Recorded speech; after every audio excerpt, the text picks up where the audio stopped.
First, you have to disconnect the lead from the resistor and short the multimeter lead together to check the 0-ohm adjustment. Good day, everyone. Welcome to our TLE 7 class, Quarter 4. Today, we are going to measure or check the resistance of electronic components in a circuit. Before we proceed with our demonstration, let's first define the concept we're about to explore. What exactly is electrical resistance? Resistance is the opposition to the flow of electric current through a conductor or circuit. It's a measure of how much a material or component restricts the flow of electrons.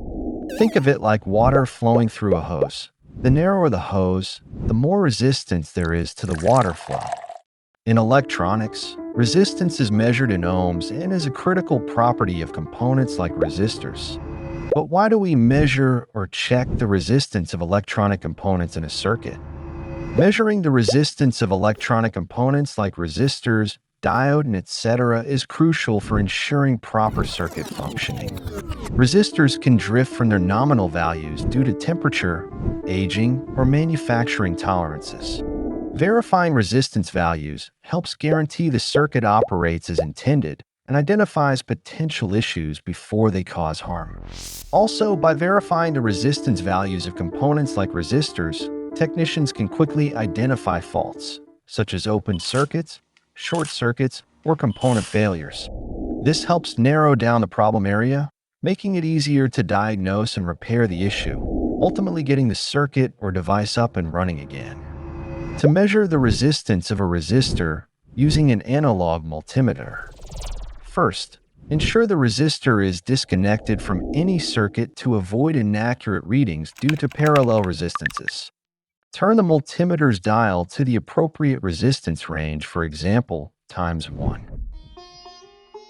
Connect the probes to the multimeter. The black lead goes to the common COM terminal, and the red lead goes to the VMA terminal. Ensure the leads are securely connected to the resistor to get an accurate reading. Before taking the measurement, short the multimeter leads together. Touch the red and black leads to each other to check the 0-ohm adjustment.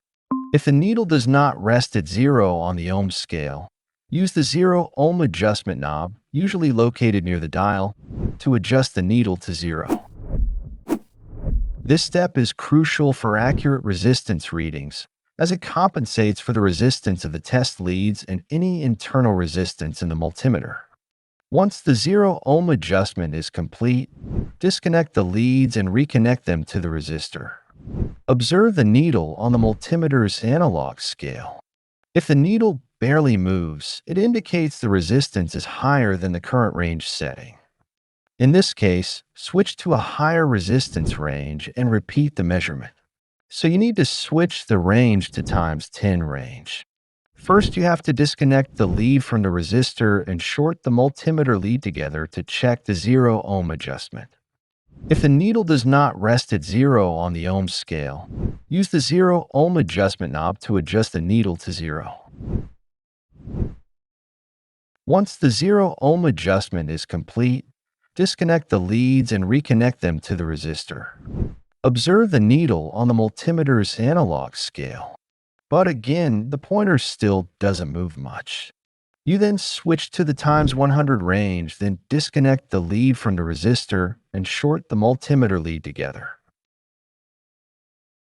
Use the 0-ohm adjustment knob to adjust the pointer to 0.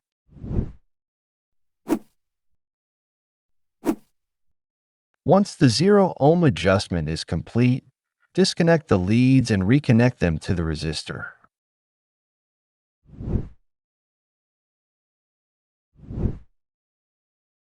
Observe the pointer on the multimeter's analog scale.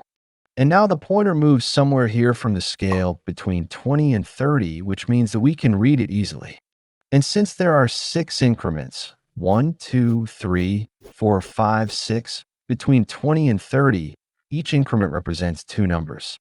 Therefore, you read the scale by 2s, meaning the increments are at 20, 22, 24, 26, 28, and 30. This makes it clear that to interpret the readings on the scale, you count by 2s. Then the pointer is at the 24 mark on the scale. This indicates a resistance of 24 times 100 is equal to 2,400 ohms or 2.4 kilo ohms. After finding the correct range and reading the resistance value, carefully disconnect the multimeter leads from the resistor. For our next example, we get another resistor. And let's start at the lowest range, which is times 1 range. So you need to switch the range to times 1 range. First, you have to short the multimeter lead together to check the 0 ohm adjustment.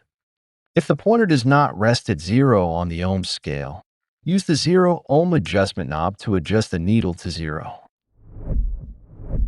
Once the 0 ohm adjustment is complete, disconnect the leads and reconnect them to the resistor. Observe the pointer on the multimeter's analog scale. But again, the pointer still doesn't move much. You then switch to the times 10 range, then disconnect the lead from the resistor and short the multimeter lead together. Use the 0 ohm adjustment knob to adjust the pointer to 0. Once the 0 ohm adjustment is complete, disconnect the leads and reconnect them to the resistor. Observe the pointer on the multimeter's analog scale. And now the pointer moves somewhere here from the scale between 10 and 20, which means that we can read it easily.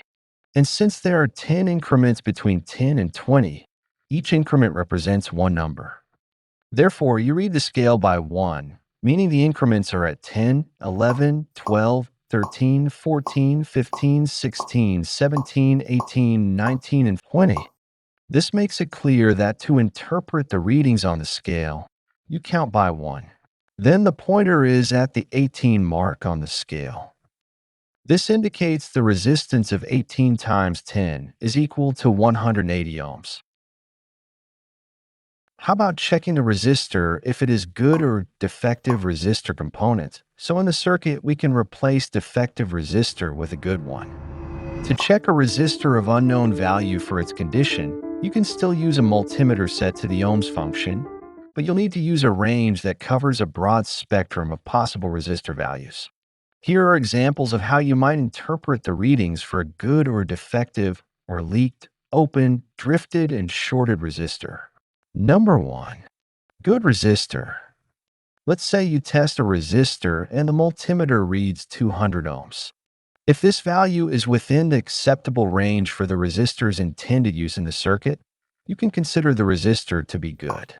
For example, if the circuit is designed to work with resistors in the range of 200 ohms to 205 ohms, a reading of 105 ohms would indicate a functioning resistor. Number 2. Leaked resistor. If you test, the multimeter reads 100 ohms, but the expected value is 500. This value is significantly lower than the expected 500 ohms. This indicates that the resistor is leaking current, meaning it is not providing the intended resistance and may be partially shorted. The circuit might still function, but performance could be degraded. Number 3. Open resistor. When you test the resistor and the multimeter shows a very high resistance or it doesn't move at all, this suggests that the resistor is open. An open resistor does not allow any current to flow through it, effectively breaking the circuit. For example, if you expect a reading around 10 ohms but get a very high resistance, the resistor is likely open. 4. Shorted resistor. If the multimeter reads close to 0 ohms, e.g. 0.1 ohms or less, this indicates that the resistor is shorted. A shorted resistor allows all current to pass through it without any resistance, which can cause other components in the circuit to fail or malfunction. For instance, if you expect a reading of 100 ohms but get 0 ohms, the resistor is shorted. Number 5. Drifted resistor. When you use a multimeter set to the ohms function, isolate the resistor from the circuit and measure its resistance. The resistor has drifted. A drifted resistor is one whose resistance value has gradually drifted over time from its original or rated value. In extreme cases, the resistance might gradually drift towards infinity, indicating an open circuit, or towards 0, indicating a short circuit. This change can affect the performance of the circuit in which the resistor is used, even if the resistor has not completely failed.